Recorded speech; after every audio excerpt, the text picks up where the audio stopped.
E hoje eu trouxe um tema que até pouco tempo atrás muita gente até se assustou. Vocês viram que o Whindersson Nunes, que vivia tendo crises de depressão importante, chegava a ser internado, não conseguia nem sair da cama. Aquela mesma pessoa que é super criativa, que estava fazendo a gente rir, que tem mais de 40 milhões de seguidores. E aí ele veio na internet dizer o quê? Que ele foi diagnosticado com altas habilidades. Mas altas habilidades faz isso mesmo?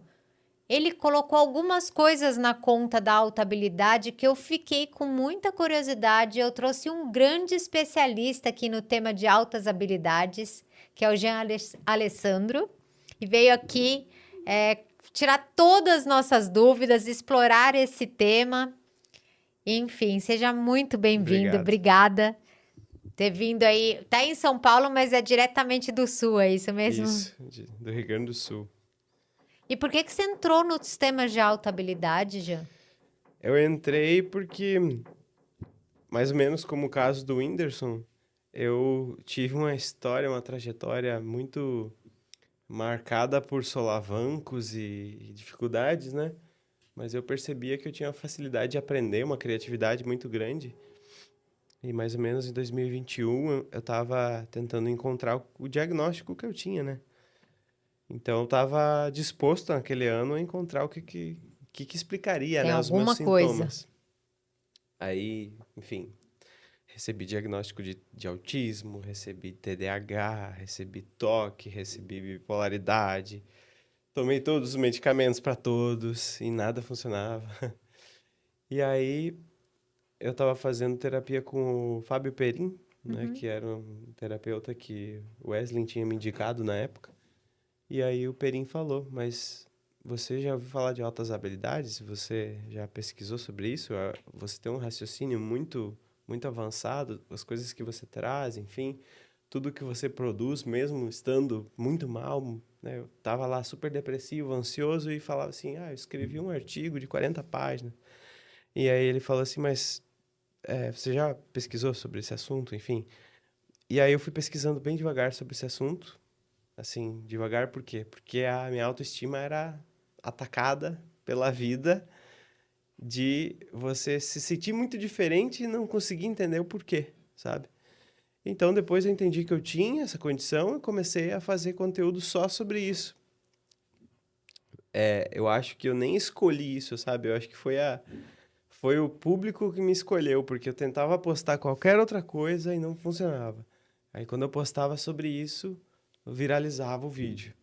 Eu falei, pô, as pessoas querem me ouvir falar desse tema por algum motivo, né? Então eu comecei a estudar o tema e lançar cursos, enfim, sobre o tema, né? E comecei a atender. Eu já atendia, né? Mas comecei a atender só essas pessoas, né? Nichar para essas pessoas para poder aprofundar o funcionamento clínico delas, né?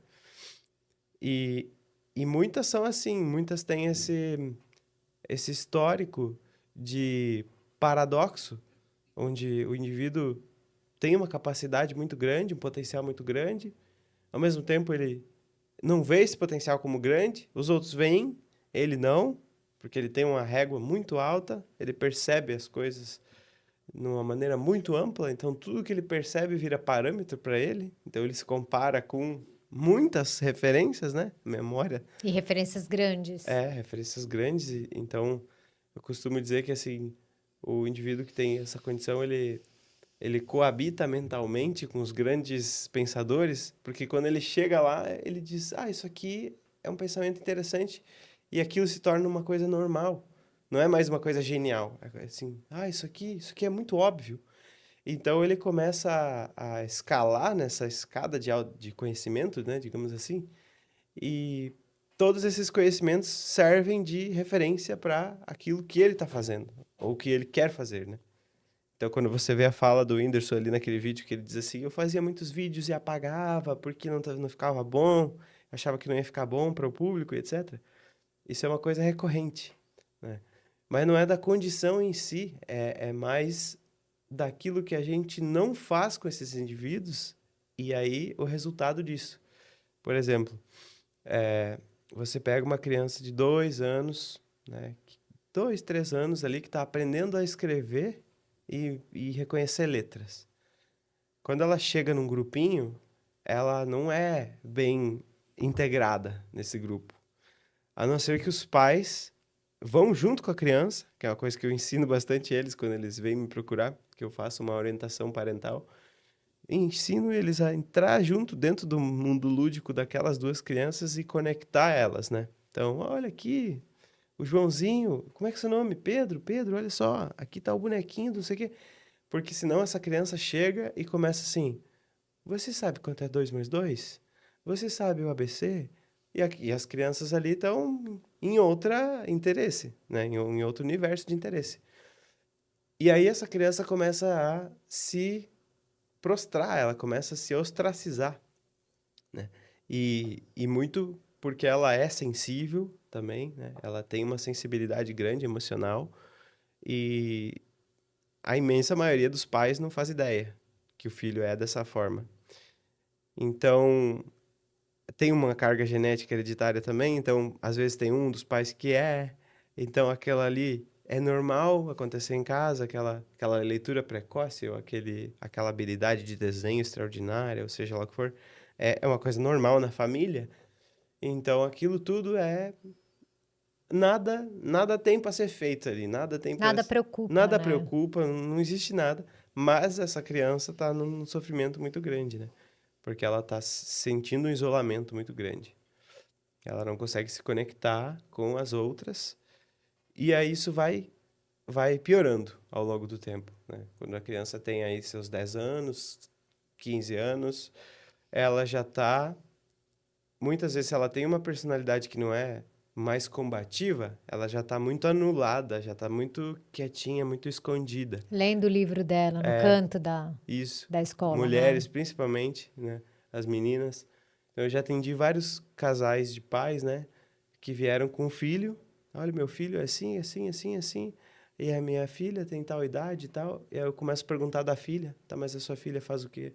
Ah, minha filha faz uns desenhos assim, incríveis, desse jeito, desse jeito. E o que mais ela faz? Ah, ela aprendeu a andar com essa idade, não sei o quê. Eu, caramba, mas essa filha também tem traços fortes.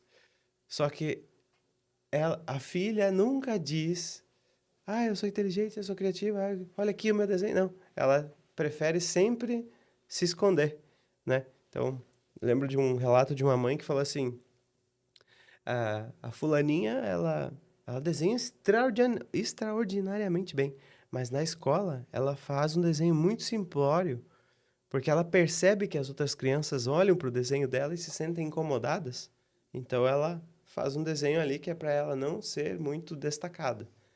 Já os meninos não têm muito isso. Eles têm um fatorzinho de personalidade mais combativo, né, não ficam tão ligados nisso. São mais interessados nas coisas do que nas pessoas, né? Então eles fazem o desenho e saem mostrando. Então é muito mais frequente você, por exemplo, a minha clínica vem muito mais homens do que mulheres, né? E tem Então, diferença estatística? não Não? tem. Aí que tá. É uma questão puramente cultural e de comportamento psicológico.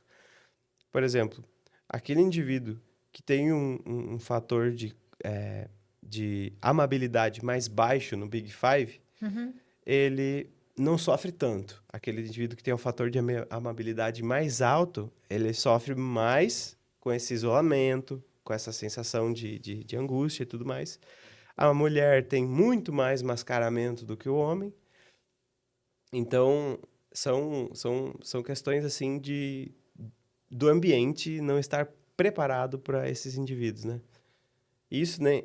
Isso não é só aqui. Ontem eu estava lendo um artigo sobre o processo de seleção para os programas de superdotados em alguma cidade lá americana.